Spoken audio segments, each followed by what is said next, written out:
Thank you, everybody. Thank you, and welcome. And in this week's show, Locke, Scott, and two smoking beamers.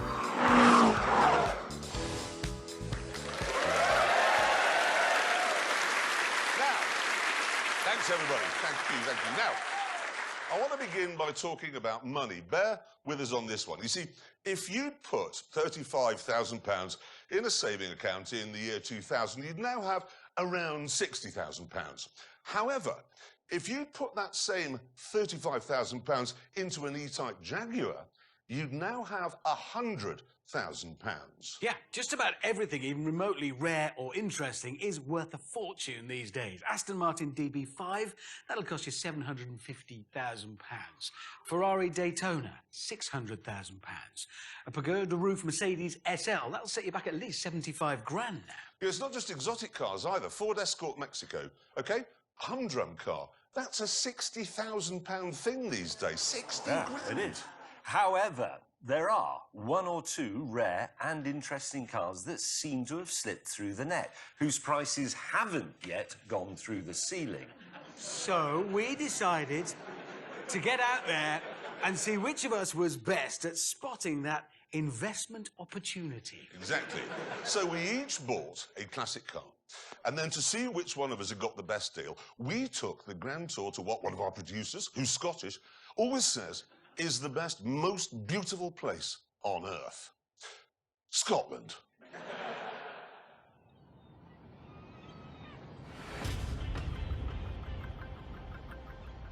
We chose for our meeting point a quaint fishing port near Inverness. And I was the first to arrive in an Alfa Romeo GTV6. Now, you would imagine that when one of these comes onto the market, classic car enthusiasts are running around like they're in a zombie movie and it's Black Friday. But no, I bought this from an 83-year-old man who'd had it since new and was only selling it because his 84-year-old wife found it so difficult to get in and out of, you know. It's only done 26,000 miles, and yet it cost £10,000. And £10,000, that's a round of drinks in the world where this sort of thing belongs. Oh, hello. James May in a Lancia Gamma Coupe. It's one of the prettiest cars ever made, but don't tell him I said that. Morning, May. How much?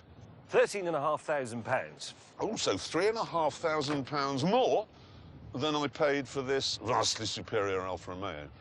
Well, £13,500 is a bargain for a car that is coach-built and extremely rare and beautiful. But it isn't exotic like this is. What do you mean it's not exotic? That is a better-looking car. What than this? Yes! It is superb. It's not superb. I tell you what's not superb. Richard Hammond arriving in a Fiat X19. How much? £2,250. Somebody saw you coming, Hammond. What? For a baby Ferrari? 2,200... Did you just call it a baby Ferrari? He did. Because it is mid-engined Italian. It's exactly what it is. Well, listen to that sound. I know.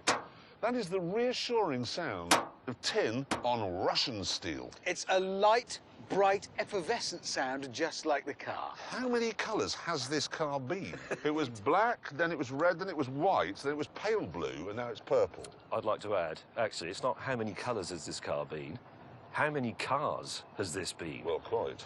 It's now going brown. Brown, yeah. All right, then, I'm not going to turn around and try and work out which Alfa you've bought. The best Oh, Alfa. it's a GTV6. Exactly. Yep. Why has it got this plastic bit in the middle of the bonnet? Genius. The engine in this car had a small issue. It used to backfire, well, front fire, actually, and blow the top off the engine, yeah? So that would damage the bonnet, so they put this plastic panel, which was easier to replace. Why didn't they stop it backfiring? Oh, don't be ridiculous. They were busy. Lazy. Yes, let's not get bogged down with some of the Alfa's minor design flaws. Disasters. Because all three of us have got classic cars. I have, yes. For good money. Mm-hmm. We're in Scotland, so why don't we take them on a drive in... Well, let's be honest, Scotland is just a road trip. Well, I agree. We could, while we're here, we could do the NC 500. Which, I mean, that is it's Voted by Condé Nast Traveller magazine, voted it the best road trip in the world last year. Lochs, mountains, it's just... All the pretty bits, yeah. No, it's all the best bits of Scotland, right? Yeah. 500 miles round the north coast of Scotland. In Italian exotic That cars. would be... Oh, hang on. What? Text. Yeah. Mr. Willman. Mr. Willman. It says those cars will not do 500 yards, leave alone 500 miles. So I've provided 3 backup vehicles which you can use to get home when they go wrong and catch fire and explode. I was wondering what they were. Funny. How did he know we were going to do 500 miles? That's a good point, actually, because Hammond's only just suggested it. Eventually, we cleared the fishing port and found ourselves on the open road, where we could get down to the business of enjoying our pedigree Italian classics.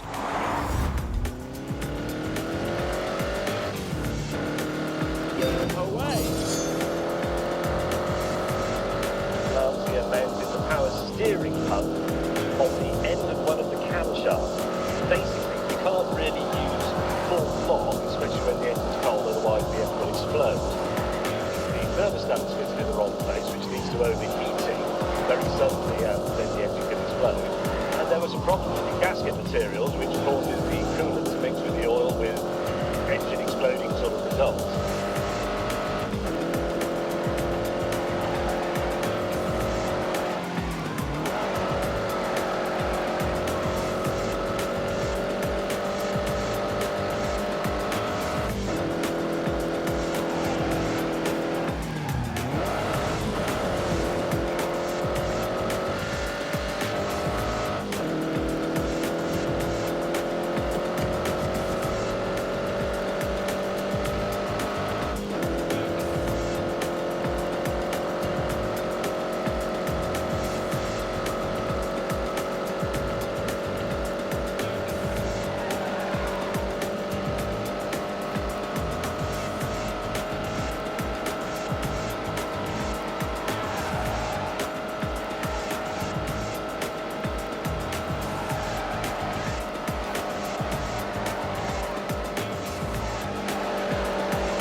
My car is just so refined and sophisticated, and in fact really well looked after by its previous owner. It was obviously loved. One of my windscreen wipers just fell off. Oh dear. You can't get out. We just lift it up. There you go. You just have to drive like that. James, can I just say you've done 3 miles? Yeah. It's mended for now. Don't turn it on again. Let's just turn it on. I want to see what happens. Right, okay. You ready? In Scotland. In Scotland, you won't need it. That's the thing. Perfect. Because it Right. never rains.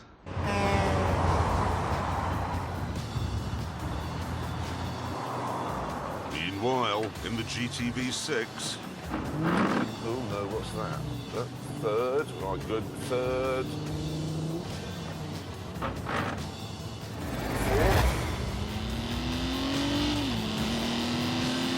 Go. Transaxle, gearbox at the back, twin plate clutch, discs all round, unusual at the time. One of the best engines ever made, 2.5 litre V6.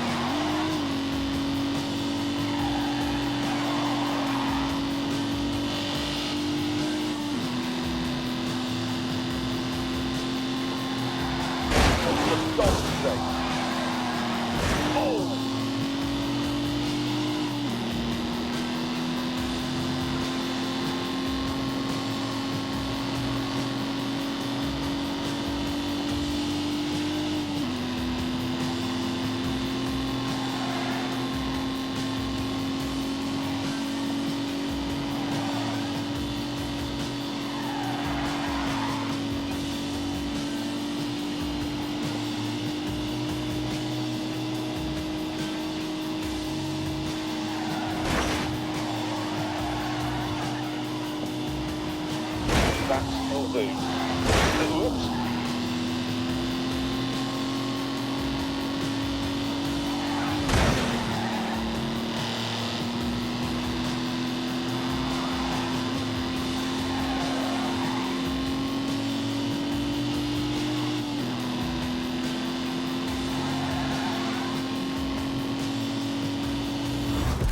However, despite all the weirdness, I do still absolutely love this thing.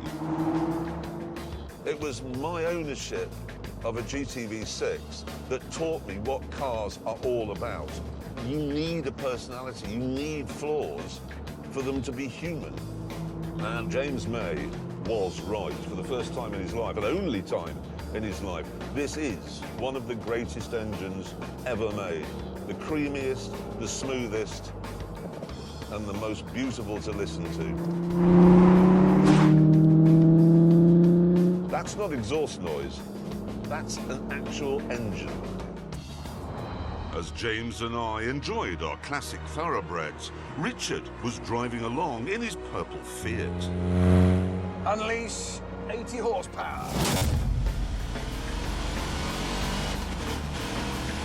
Go! One slight complaint about the Fiat, the pedals are very, very small and very close together.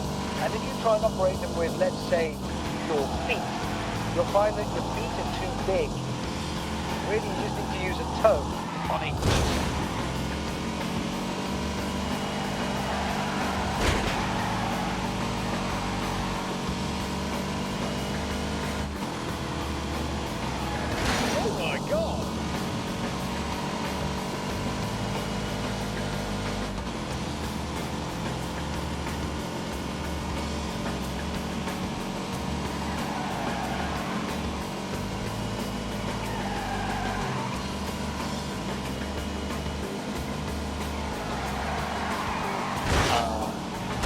For God's sake.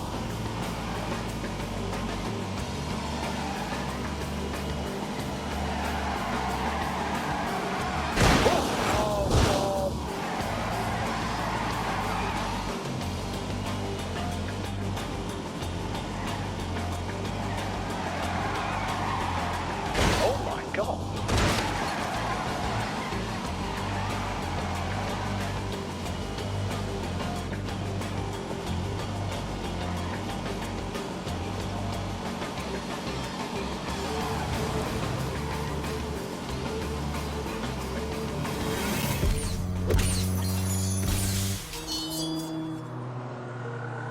Soon, Hammond spotted a racetrack and suggested we have a go on it. And as we pulled up, it became clear that tiny pedals weren't his only problem.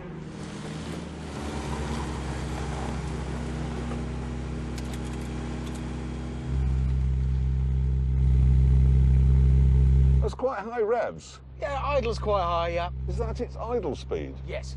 It's keen. Since this was actually a go-kart track, it was too narrow for car racing. So I decided we should have a drifting competition.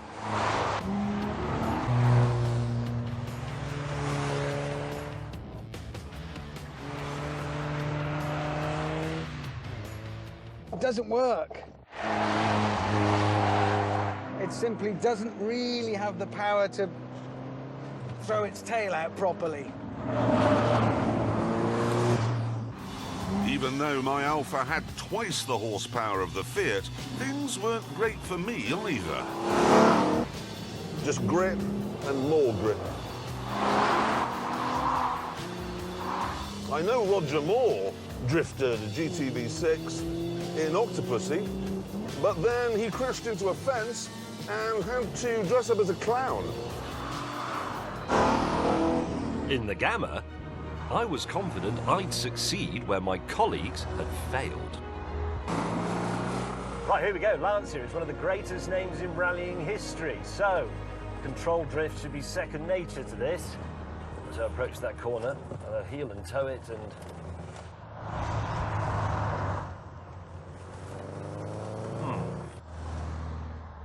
Brake, lift off. No. At this point, I suddenly remembered something important. This is front-wheel drive, isn't it? What was I thinking of?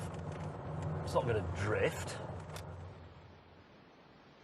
Happily, though, the enthralled local audience were able to find a solution.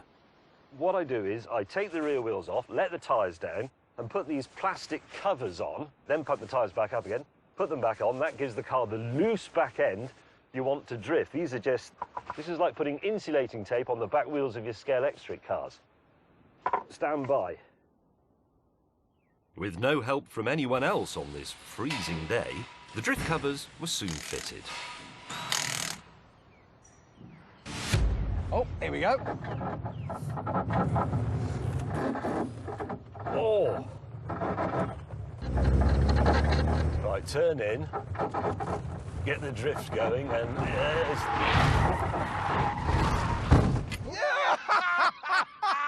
This entertainment went on for quite some time. there we go.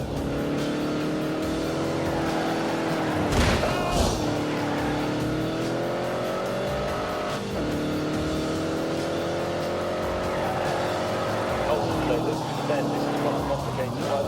Full throttle.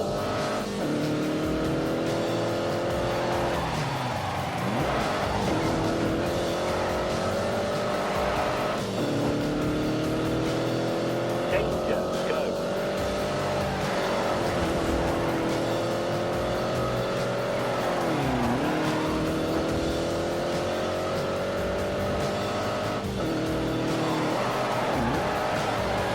Here comes a really dangerous bit.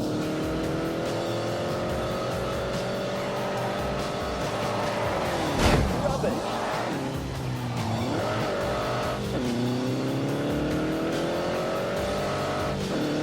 Right then, let's go. Slide slow there.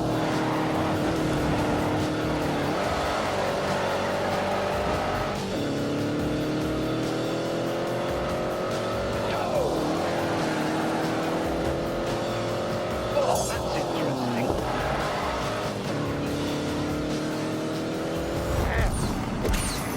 And hold it. He's doing the steering wheel. This entertainment went on for quite some time. Go! You haven't brakes.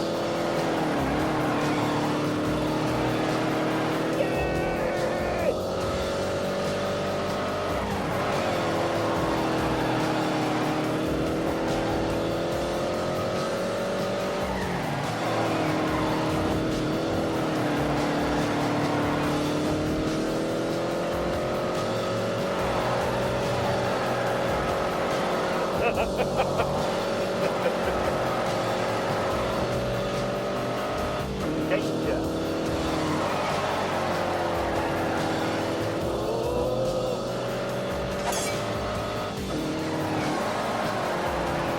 Here comes a really dangerous bit. Go faster.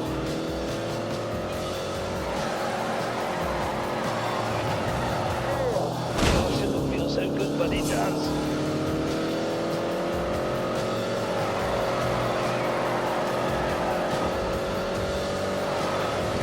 Stop it. And hold it. He's doing the steering wheel. Yes. Turn the steering wheel. He did a thing to it. Yes.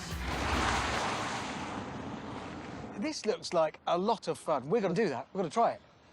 Oh, no, there's the only set. What are those things? Yeah, they're the only set, so we can't do it. Well, no, we can make some.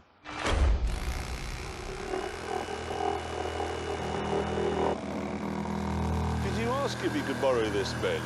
No, but they won't need it. And rotate. This goes over.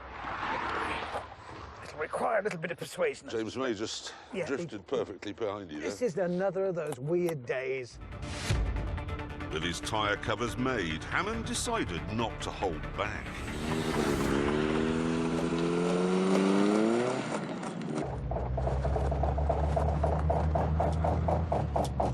Oh, this is going to be...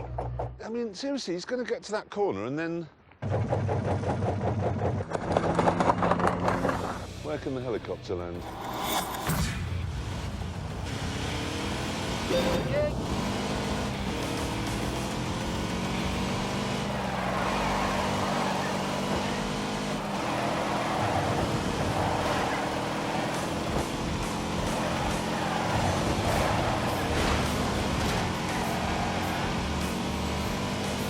Come on, come on, come on.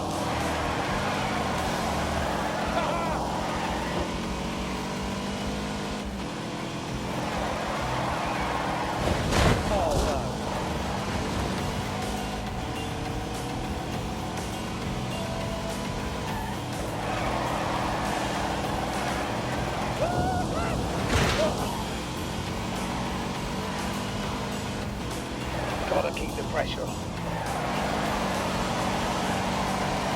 Brilliant. Try it now. Come on, come on, come on. Oh, yeah. Oh, for God's sake.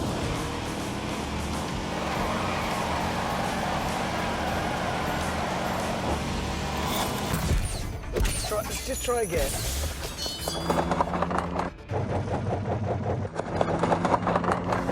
Where can the helicopter land?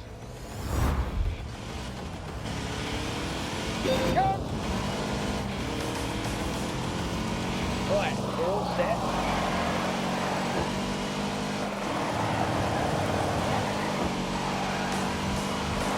Any power, this is good.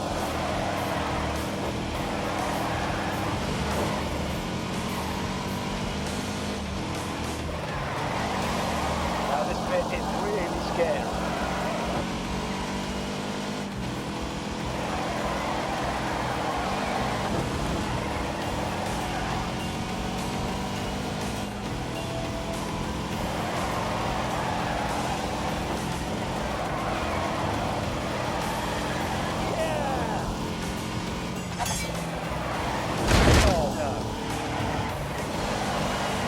Here we go.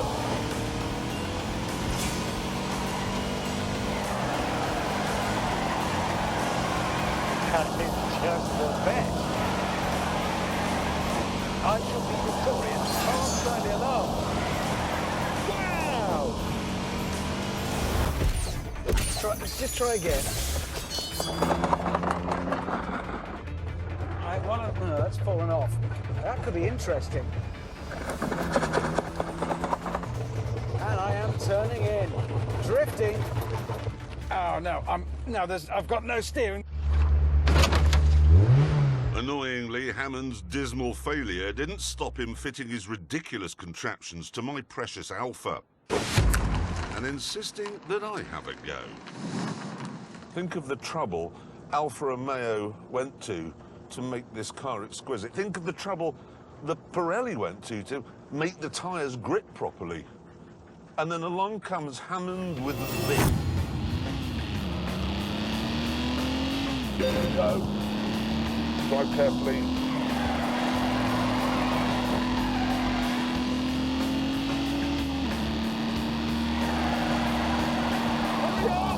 Oh, good. That is my foot pinned to the floor.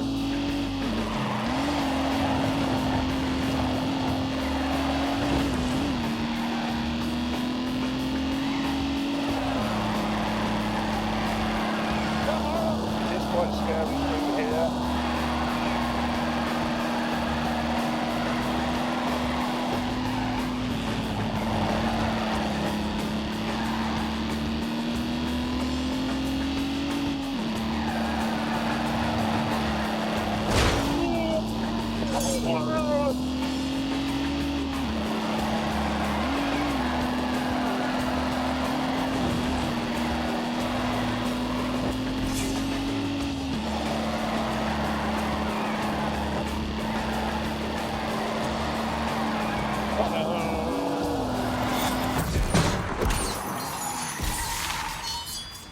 What was that noise?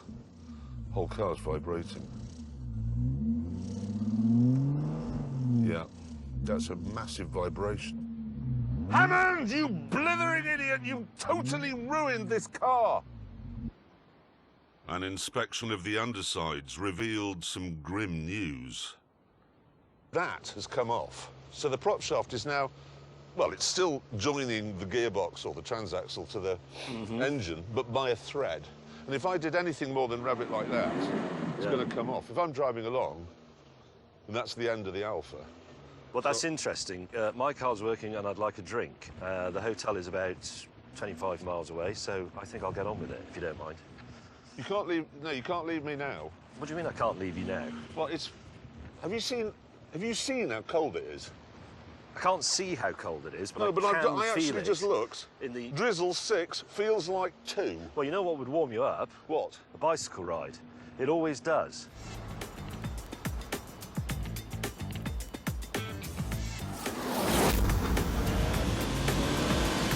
We're off.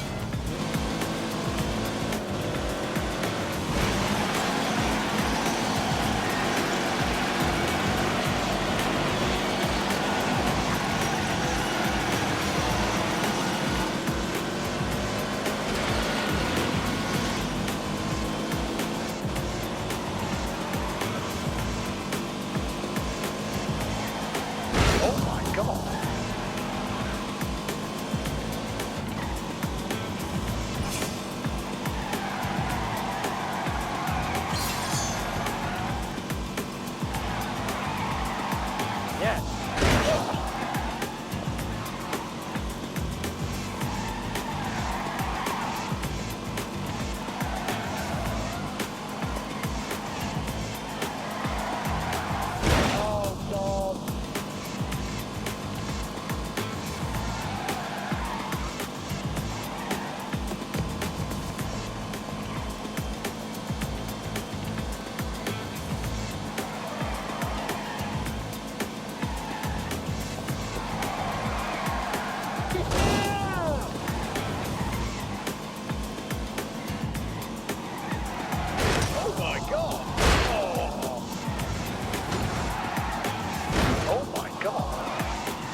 Miles through this freezing middle of nowhere. Hey, Richard the Hamster Hammond. Is your car warm and dry? I'm just checking. Yeah, I'm warm and dry. You warm and dry?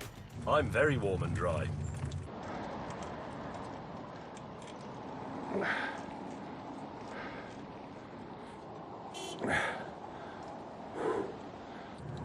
Oh, I meant to ask, would you like a long gin and tonic sitting at a bar stool? Yes, yes, I would. And we've only got, well, it's not far, in a car. Oh, God. Oh, come on! Rub it in! Seriously, rub it in!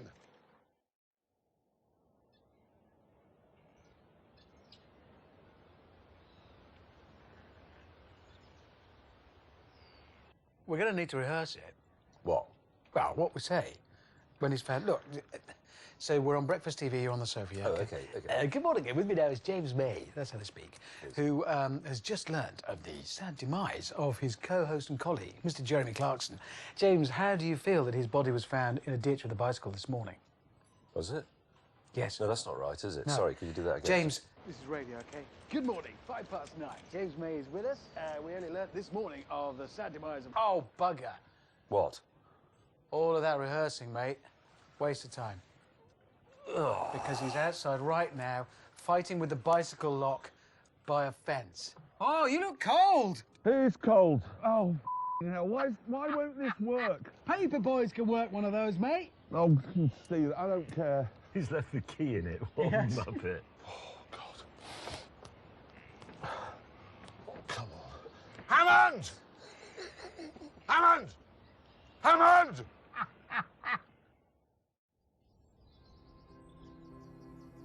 The next morning, the peaceful stillness was shattered by the cry of a distressed animal. Clarkson!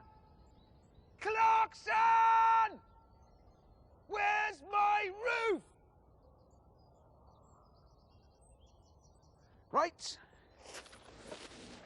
Bastard! What was that? What? Oh, you are joking. No. No. No. He hasn't. He's not that sick. Morning. What? Morning. Yeah, whatever. Oh! Why have you driven over your own roof? Clarkson. He's sick. Enjoy your day on your bicycle, bastard.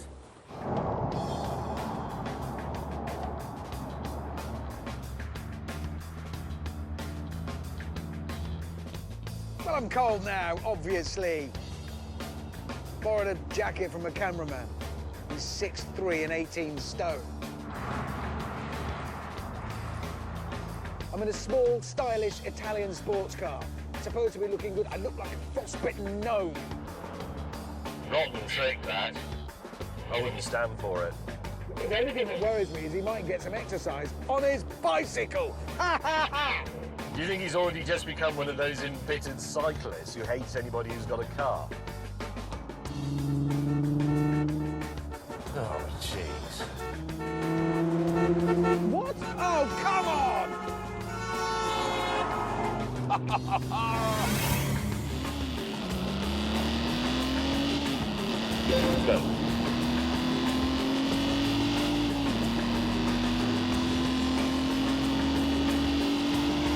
Look at that for a tiny line.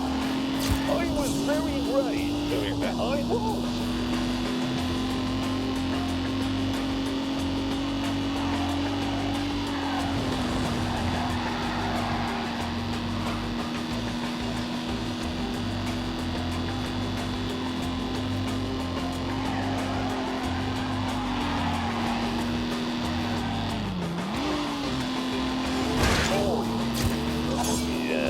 Yes. Oh, dearie me.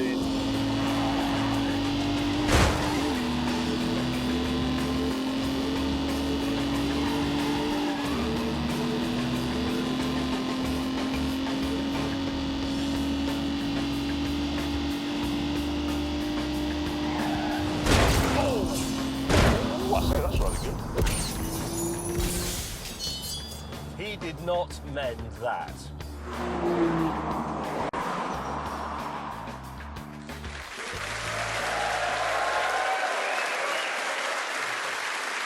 Very good. Now, I have to say, the only reason why we met on a beach full of oil rigs and then drove through a council estate full of hypodermic needles is to annoy, well, simply and only to annoy our Scottish producer. Yes, but we will not tell you Gav's name, we promise. No, we won't. We won't say his name. Anyway, look, it all gets a lot sunnier and prettier in part two when we finally get on the North Coast 500, and we'll pick that up later on.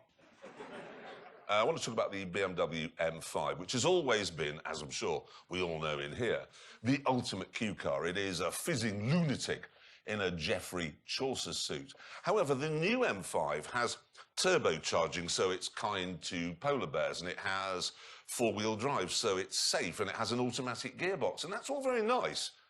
But is it what we want? Let me first of all explain the basic recipe for a BMW M5. It's a four-door saloon with a boot at the back, space for 5 businessmen in the middle, and a monstrously powerful engine at the front. That's the main thing about an M5. It must be extremely fast.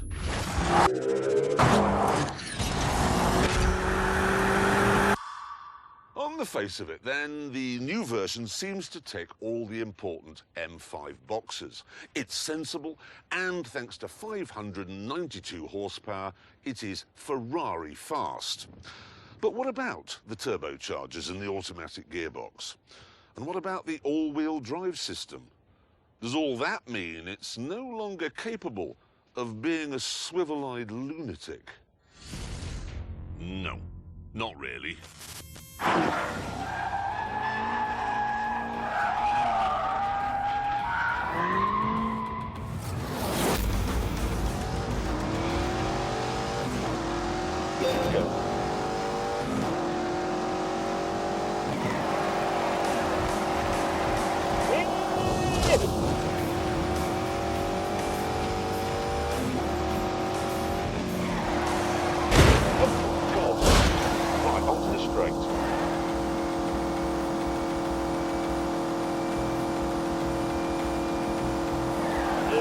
speed up again now.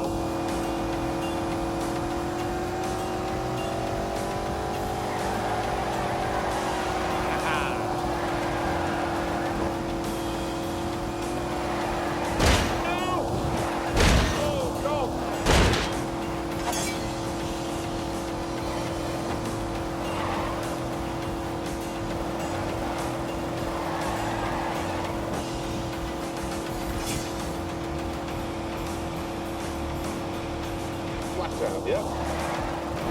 Right, splendid.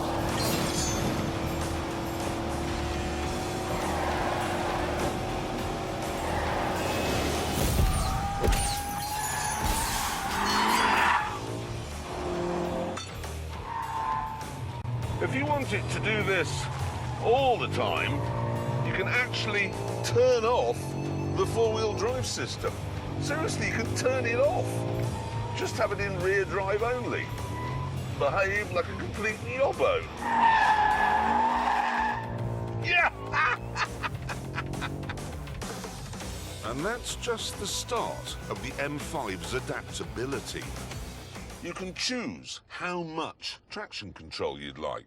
You can choose how sporty and responsive you want the engine to be, how uncomfortable you'd like the ride to be, how meaty you'd like the steering to be, how quickly you want it to change gear, and what you want on the head-up display. You can even choose what sort of noise you want the exhausts to make. Oh, and look at this one. This menu allows me to choose what fragrance comes out of the air conditioning vents. I can have the Blue Suite, which is a waft of pure water pearls, or I can have this one, which gives me a golden shower of fiery aromas. And this is all very Pacific Rim. It's very CGI, and that's great. But the truth of the matter is that the 50-something businessman who'll buy this car will never change the fragrance setting or any of the other stuff. He'll put it in four-wheel drive comfort mode on day one and leave it there forever. And if he's going to do that, there may be a better alternative. It's made by a German tuning company called Alpina, and it's another take on what a fast BMW should be like. It actually produces 600 horsepower. That's more than you get from the M5. It has more torque too. And there's no nanny limiter. So this will do 205 miles an hour. Does this mean then that on a track the comfort wagon can keep up with the ultimate sports saloon?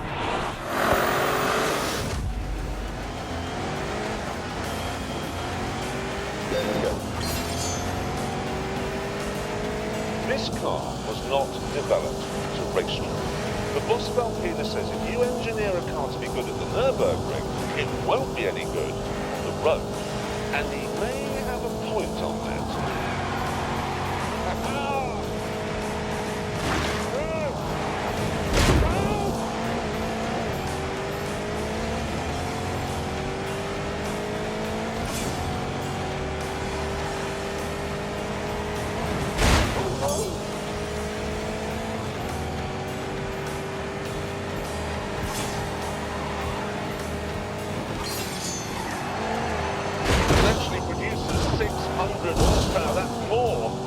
From the M5, it has more torque too, and there's no nanny limiter, so this will do 205 miles an hour.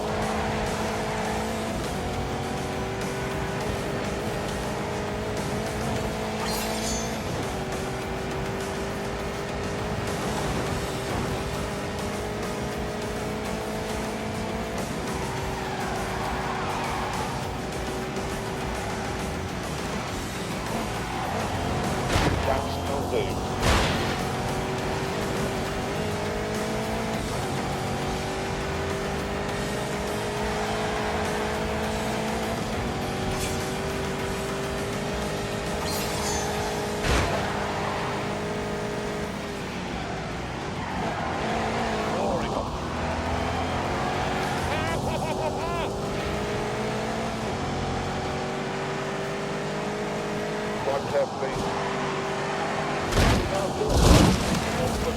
M5 is tauter, more nailed down, more on it somehow. So, on a track, make no mistake, the M5 will pull away. In fact, it is doing. We're both cats, it's just that he's a cheetah and I'm a lion. If then you care about shaving tenths of a second off your lap time at a racetrack, you're better off with an M5.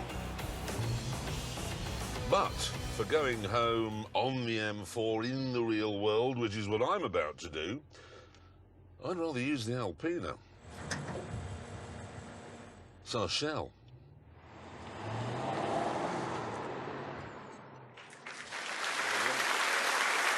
Very interesting observations. So after all of that, you would have the worst car. Well, yes, because it's better. It sounds better to me, I've got to say. Oh, well, says the voice of speed. Well, I tell you what, let's find out how fast the M5 goes round the Ebola-drome.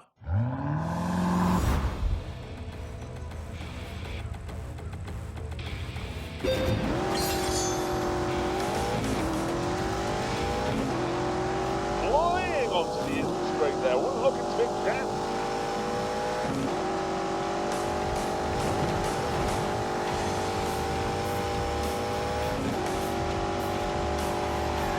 Now, plunging into your name here, looking a little edgy.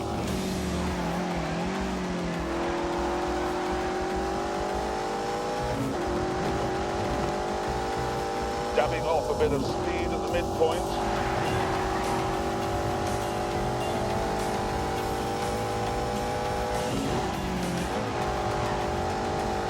Really hard on the brakes for old lady's house. This is where understeer will show itself. Taking no prisoners on the blast substation. Torturing the Pirelli screw there, just feel the sheet to go. Across the line. It looks quick, but it looks like it's heavy. It looks heavy. Anyway, there's the lap board, and we can see the old M5 look down there, 17th place, 1 minute 24.2. So let's see where the new one goes. Is it quicker? Oh, it is. Yes. Oh, my word. 4 seconds faster. That's staggering, isn't it? That's absolutely amazing. Now, I have to say, we did time the Alpina, but we haven't filmed it. Why not? Well, because it's going to be slower. You are going to look such an arse if it isn't. Well, I am, but it won't be.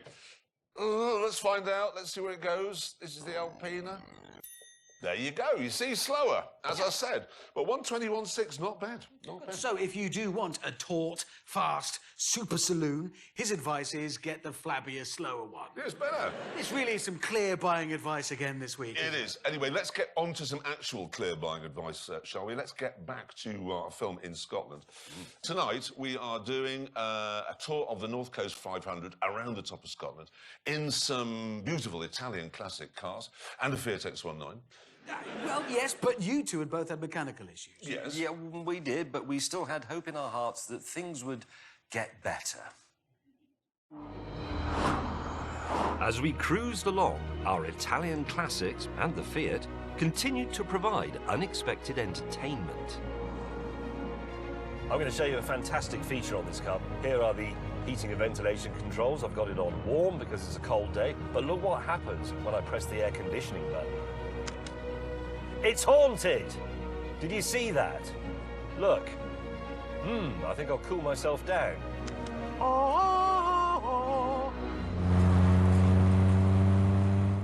My head itches because of this hat. But if I take it off, I'll freeze to death. Soon, Hammond insisted we stop for a cup of tea to ward off his hypothermia. I've had a thought. That's very uncharacteristic. I was going to say, first time ever. No, this is based on experience and knowledge. Right, problem with the NC 500, we all the way around here, we miss this bit. We're here, right, and we miss this road, which I have driven, and it is breathtaking. Not just the scenery, which is incredible, but the actual road itself. I'm sorry, but if we just go along here... Yeah. We're not exactly doing the NC 500, are we? No, but what if we create our own route and claim it for the Grand Tour? We could call that the Scottish Highlands Intermediate Tour. How far is it?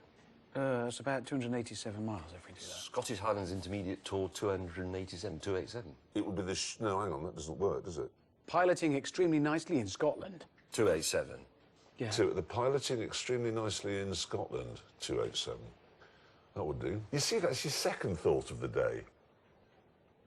It's because of the hat. With the new route sorted out, we set off. And it turned out that it wasn't quite like Hammond had said. It was much, much better. Oh, brilliant.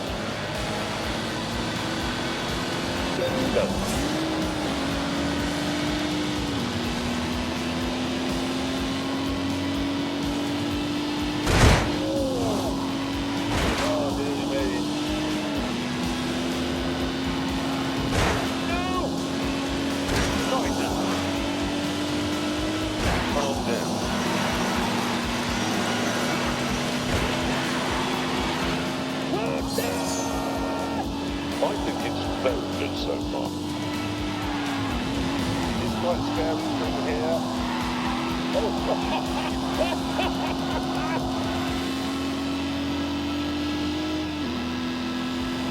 This really is.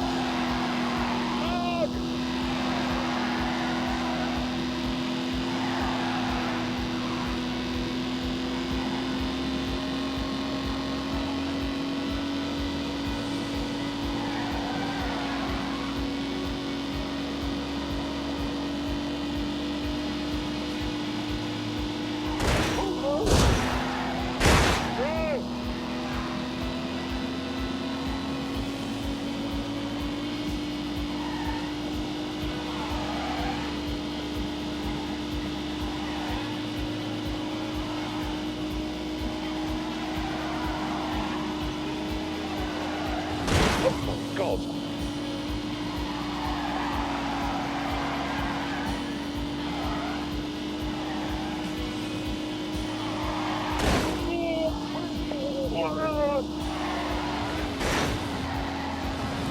Oops.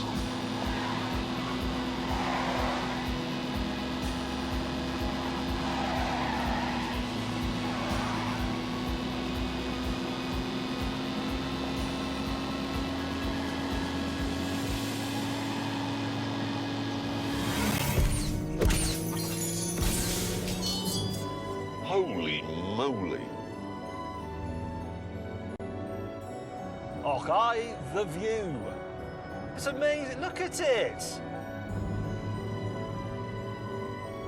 I mean, this is heaven.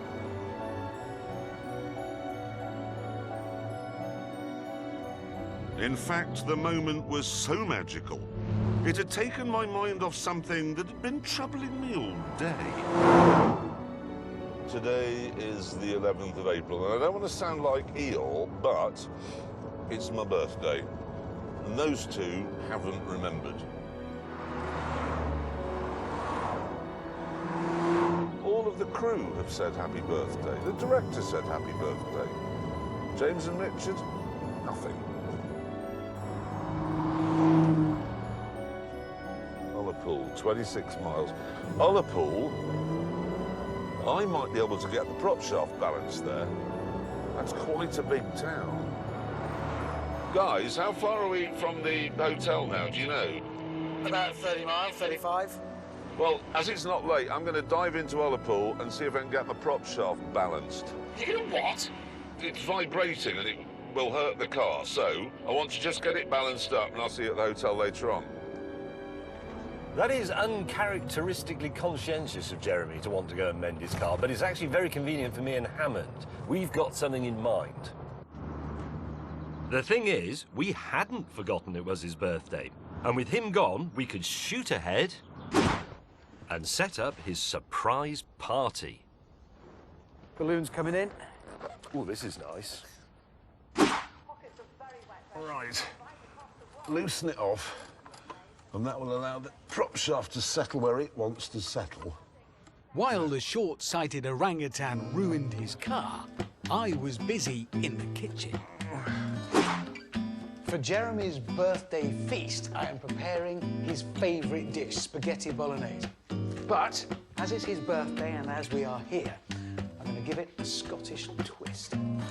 Yes, I am doing that.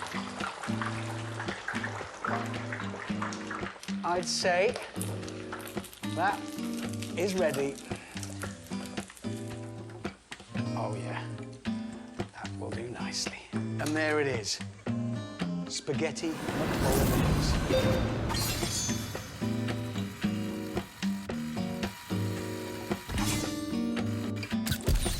Whilst Richard was battering and deep frying everything in... That will do nicely. And there it is. Spaghetti bolognese.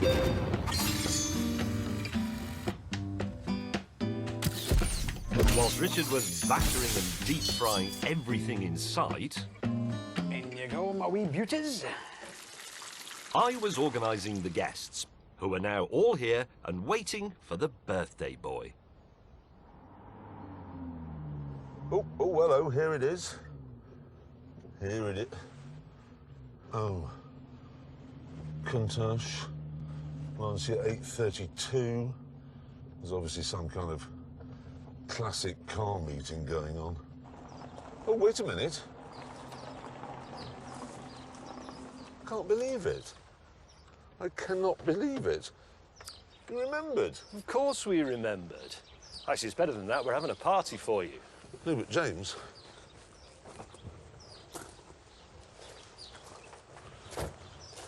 There's a classic car meet going on. No, they're your guests. For your birthday party. It's a 3.2 as well. Oh.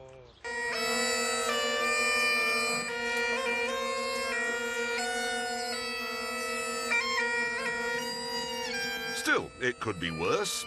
And then it was, because it was time to sit down for Richard's Scottish dinner. Battered spag bowl, followed by a deep-fried cake.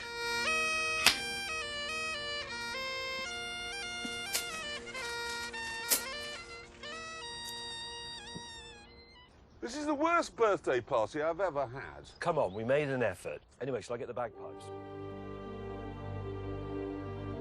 The next morning, we were up and on the road, bright and early.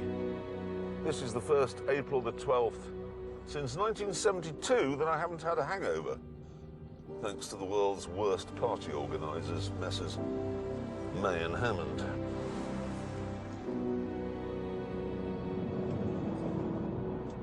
Oh no, the vibration is back.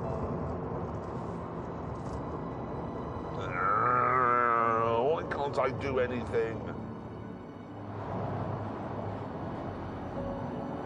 But despite my problems, the sun was shining and Scotland was more spectacular than ever. You're not right, you know that, don't you? There we go. Hammond.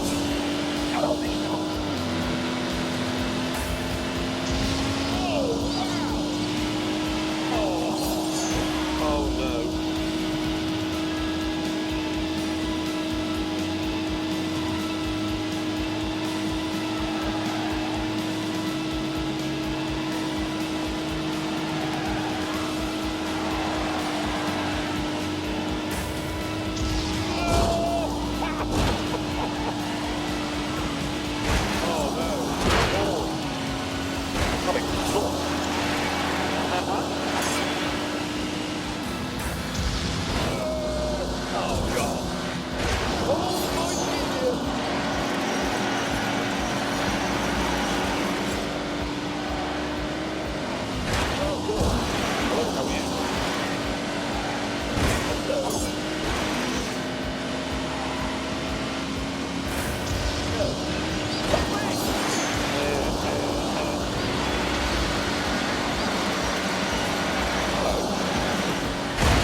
frightening.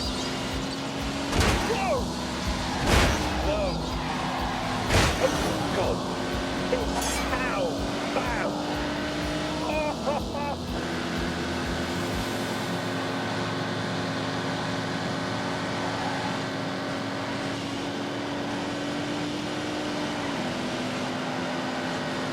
Not very nice.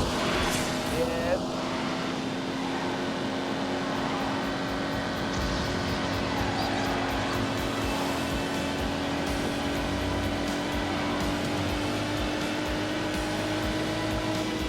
Hammer, what is wrong with you? Come on, turn. Oh, it's not my best work.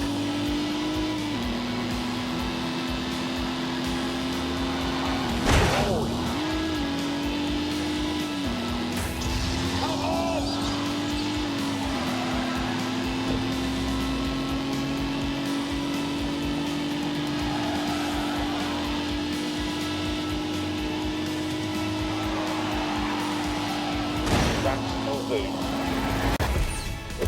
There are now only 50 miles to go to the finish point on our loop. So it felt like a good time to sum up our wonderful cars and Richard's Fiat. Some cars achieve classic status because they're rare, they're thoroughbreds, like those two. And with that, you have to accept they'll be delicate, temperamental. Some cars achieve classic status simply because they're really good. The X19 was good when it was designed and built first, and still is today. Add to that it cost me just over £2,000. Rare, interesting, beautiful. Those are the criteria by which I think you should judge whether or not a car is a true classic. It has to be at least two of those things to qualify. So it's rare. Look at it and tell me you can think of another car anywhere on Earth for 10 grand that you'd like more than this.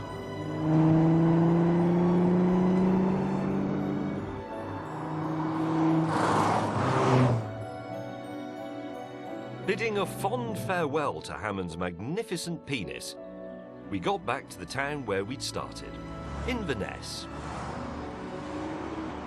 Mission accomplished.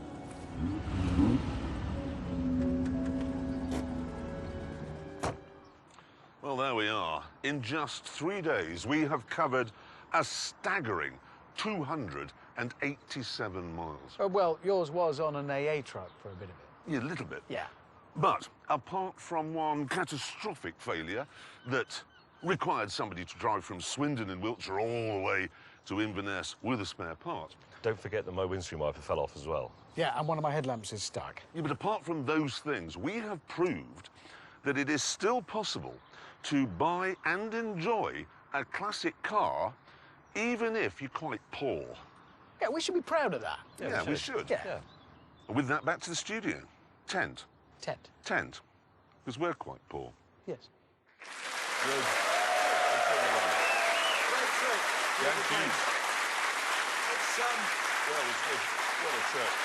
It's funny, isn't it? It's funny, over the years, we have travelled the whole world looking for the best driving roads. Yeah. And it turns out it was just next door all along. I have to say, I don't want to say this in front of our Scottish producer. Do not name Gavin Whitehead. No, I shan't, but that was just about the best drive I've ever had. That road, that scenery, that Alpha. That party. No, not the party, but everything else was, well, it was perfection. I do agree with you. I thought it was spectacular, but we should get back to the point of this film, which is that you can buy an affordable classic car that is also an investment. Are you sure you want to raise this particular point, James? Why don't you tell the ladies and gentlemen how it worked out with your Lancia? Well, OK, I spent £13,500 on the car, and when I got it home, I discovered that the price of putting it right was only £6,000. So your investment has gone down by 45%. Correct. Yes. Now, my Alpha, as I said in the film, I have brought it home with me. And since we made that, which was April, so 9 months ago, it's only cost £8,000 in repairs. So your investment has gone down by 80%. Yes, what about you? 100%. Really? Yeah. Day after we finished filming, the engine blew, car in the bin, all gone. So to conclude then, all of us have lost some money and one of us has lost all of it. Yes, exactly. Yes, that's right. And on that terrible disappointment, it is time to end. I'm going home now, in my Alfa Romeo. No, you're not. You live over there. Yeah, we know. Yeah, exactly. Too far. Whatever. Thanks for watching. Take care. See you next time. Bye.